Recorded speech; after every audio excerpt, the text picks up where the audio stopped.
Di bawah langit Papua yang gelap, sebuah operasi militer rahasia bersiap dimulai, menandai momen penting dalam sejarah Indonesia. Angin malam membawa bisikan kebebasan yang masih tersembunyi di balik rimba raya dan pegunungan yang kokoh. Operasi ini, yang dinamai Operasi Naga, akan menentukan nasib sebuah wilayah yang penuh dengan potensi dan harapan. Ini adalah kisah tentang keberanian, taktik militer, dan determinasi bangsa Indonesia dalam mempertahankan kedaulatan dan keutuhan wilayahnya.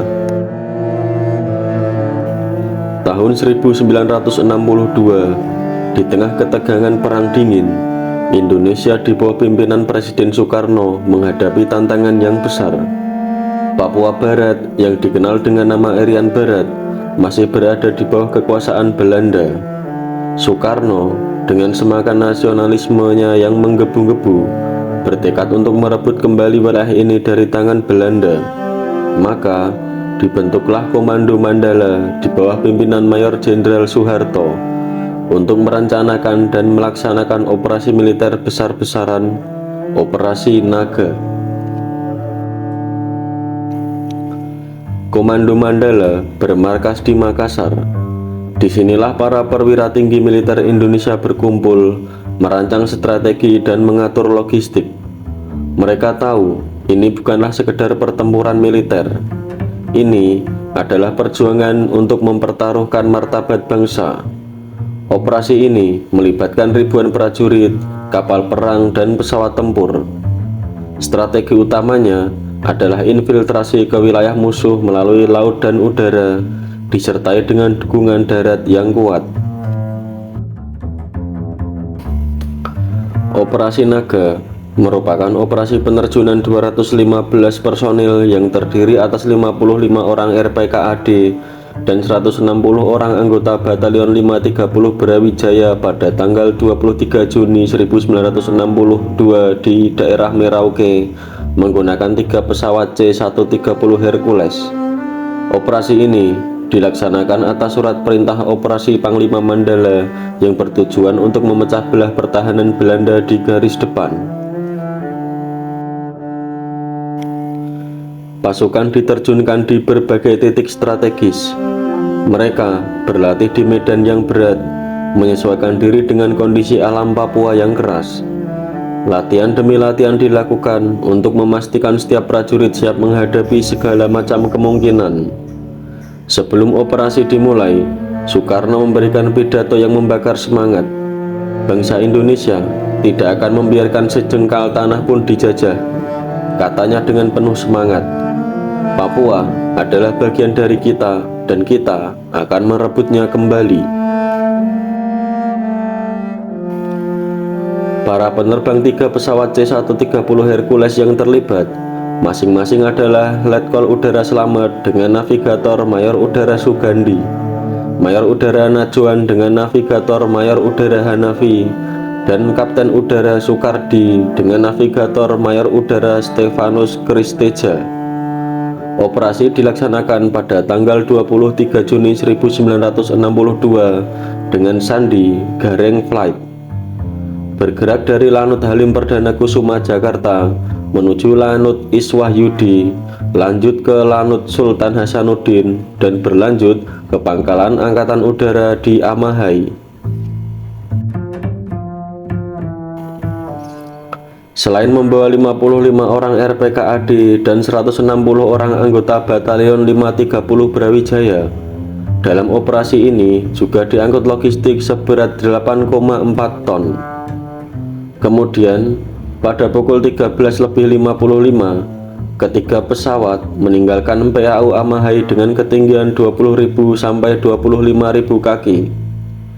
Sampai di atas Pulau Doka Barat sebagai checkpoint, mereka menyusun formasi dengan melakukan terbang rendah untuk penerjunan pada ketinggian 1.000 kaki di atas permukaan laut.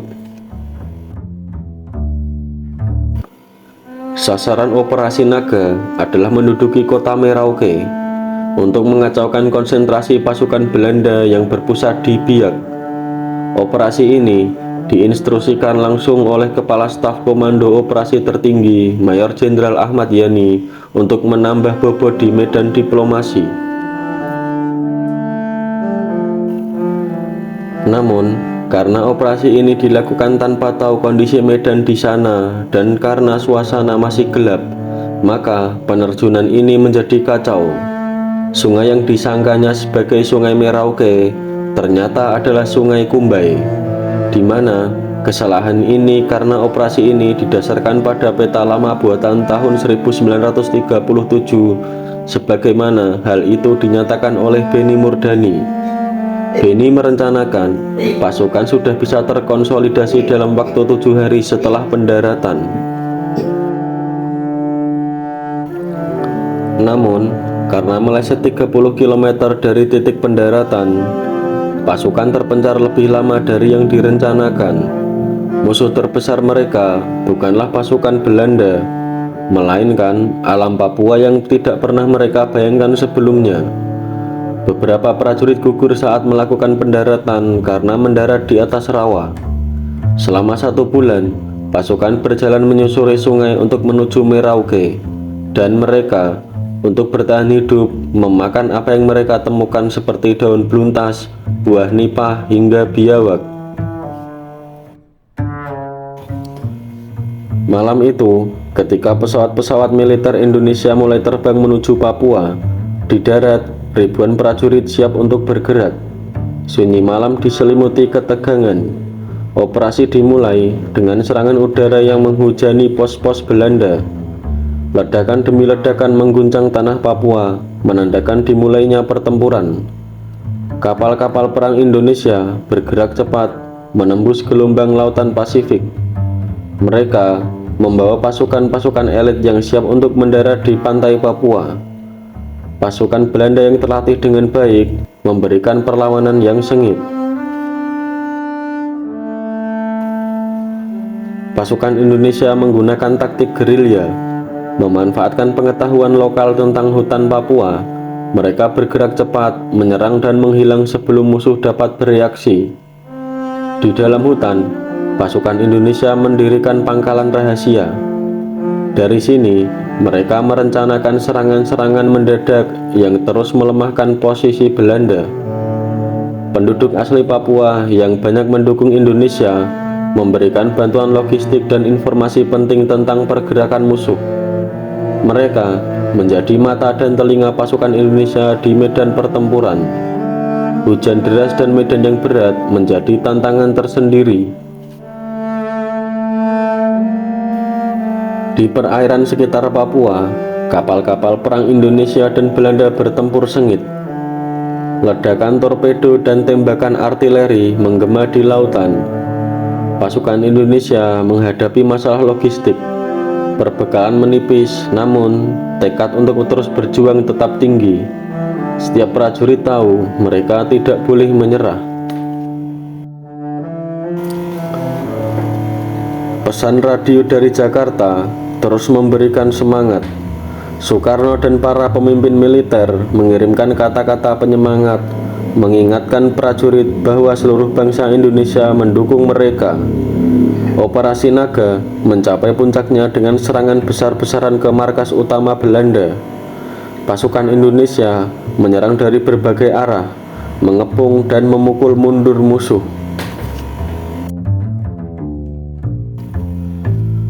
Pertempuran di Biak yang dipimpin langsung oleh Panglima Komando Mandala Mayor Jenderal Soeharto menjadi titik balik. Pasukan Indonesia berhasil merebut kota strategis ini, memotong jalur suplai Belanda dan melemahkan kekuatan mereka.